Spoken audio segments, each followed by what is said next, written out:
شرط اول این وقتی که میخواستی گناه کنی برو در جای گناه کن که خدا تو را نبینه، به جای گناه و معصیت کن که خدا تو را نبیند. گفت سبحان الله آیا امکان دارد که به جای گناه کنم که خدا نمیره؟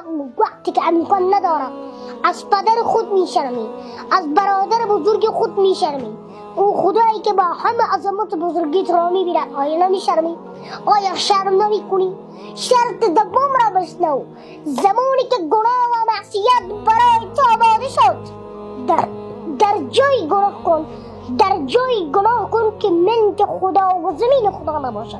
ای گفت سبحان الله هر جا برم مال خداست. شرط سوم وقتی که میخواستی گناه کنی از روزی پروردگار نخور. ای گفت سبحان الله هر چه من میخورم و مینوشم همه از خداسته. شرط چهارم گفت زمانی که میخواستی گناه بکنی با این شرط گناه بکنی یاد تو بیایه که به صحرای محشر فرشتگان عذاب تو را گرفتن به طرف جهنم میکشانند، خود را از چنگال و فرشتگان نجات بده. گفت سبحان الله من طاقت و قوت و قدرت فرشتگان را دانم. گفت پس وقتی که قوت و قدرت فرشتگان را دانم چرا گناه میکنی؟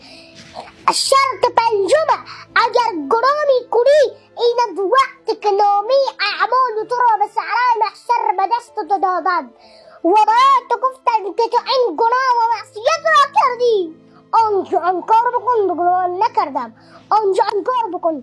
به صحرای محشر زبان میگوید که من گناه نکردم، این زمان آماده میشه میگه من گناه نکردم.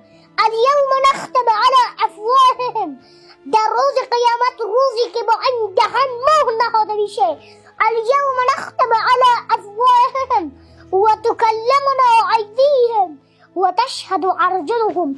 این دست شهادت میدهد که تو چنین گناهی نکردی.